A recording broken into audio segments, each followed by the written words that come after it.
Yeah, I would stand That's on that. nuts. Yeah, I think that we've become nuts. such a low trust. They put people in prison for tweets. They absolutely do. Probably led around by agents of the state. You are not going to get a real picture of that country, not even slightly. What happens when KGB's brings on the director of First Migration, Dean Morgan, that has apparently been rated 5 stars for professionalism and expertise? But look, the countries I mentioned may be authoritarian, but you can't argue that they're not high-trust, low-crime societies. Whereas Russia is an incredibly high-crime society. You're more likely to be murdered in Moscow than just about any other major capital in the world. I mean, I lived in central London for 20 years. The crime is off the charts. Are you seriously comparing the crime in Russia to the crime in the United Kingdom? Yeah, I would stand That's on that. nuts. Yeah, I think that we've become such a low trust. Yes, I need to get a long shower because I'm going to agree with the KGB's host. London records fewest homicides this year since monthly records began.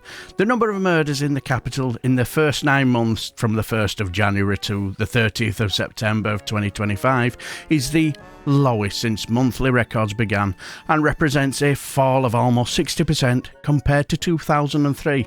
His record funding for the Met, targeted police action and vital prevention work through London's Violence Reduction Unit, England's First, continues to yield results, with knife crime and homicides falling. Last year, London recorded the lowest number of homicides of under 25s for more than 2 decades.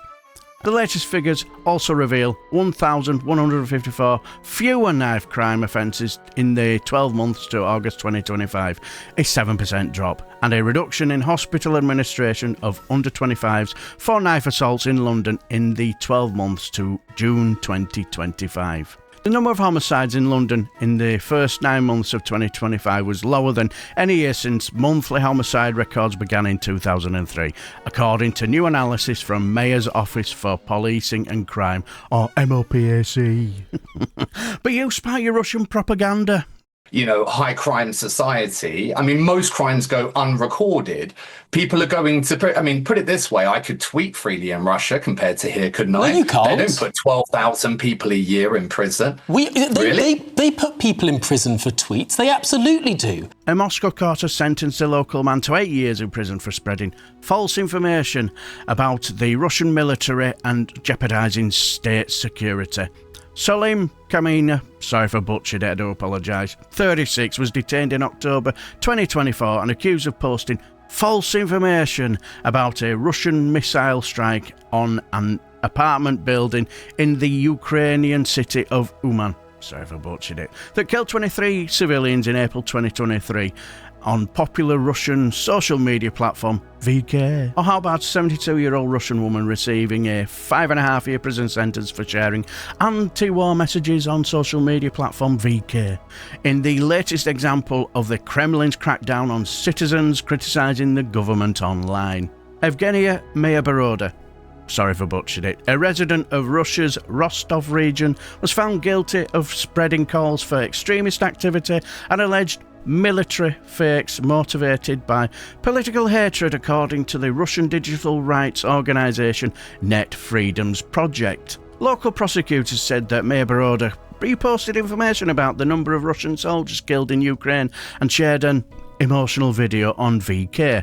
She pleaded guilty but denied that she was motivated by political hatred. Mayaboroda explained that she reposted the mentioned content because during one of the missile strikes in the central Ukrainian city of Dnipro, sorry if I butchered it, her brother was trapped under the rubble when his house collapsed. Also, people in Russia are not able to protest peacefully without fear of reprisals. A week into the full-scale invasion of Ukraine in February 2022, Russia introduced war censorship laws to make criticism of the invasion a grave offence. In addition, people who peacefully protested the war in Ukraine are being charged with violence against police, incitement of hatred, or even treason. Many people are serving lengthy prison sentences for peaceful anti-war dissent. Maria Ponomarenko, again sorry if I butchered it, is serving a 6-year sentence for a Telegram post about Russia's bombing of Mariupol. Others like Nina Slobochenkov, again sorry if I butchered it, may spend 12 years in jail simply for transferring money to a blogger in Ukraine. But this is where the interview really goes south. They're an incredibly But not illiberal to society. That's not to 12,000 say. people. That's not to say that Britain 12,000 is good is here. it? Don't get me wrong. That's not to excuse the horrific illiberal speech regime we have in this country. But let's not pretend there isn't a horrific and illiberal speech regime in countries like Russia and China and Iran and North Korea. That's what we should be avoiding. And yet you seem to be But their lauding these nationals can places. walk down the street and get on trains without people mass attacking them. They don't have grooming gang scandals that cover the entire country and bring in councils and government and politicians. You know, what kind of society would you're happy to live in? That kind of society? No, you're I grew up absolutely in a misunderstanding where I come. high-trust, And I think you are low-crime society. profoundly ignorant on what's going on in It's Russia. very If you wrong. think Very wrong, there Mr. aren't Tree. grooming gangs that operate in Russia, if you think that there isn't horrific murder and rape and gang warfare that goes on in Russia, I think you are living in a parallel world. Russia is one of the places where you are most likely to be kidnapped or most likely to be murdered. Dean, can we That's just Russophobia, and that's just an ignorant comment. I'll be honest with you. I'm afraid you're buying into Kremlin propaganda here. You are completely blindsided by Kremlin You've made some propaganda pretty bold when it comes to statements. Russia. I have to ask, have you ever visited Russia? I'm 'Cause you're glad I talking- haven't. Well, then you're talking from a position of ignorance, aren't you?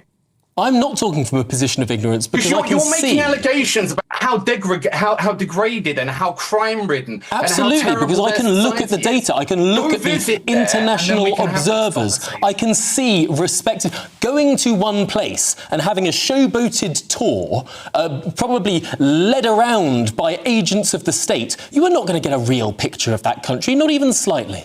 Absolutely mental.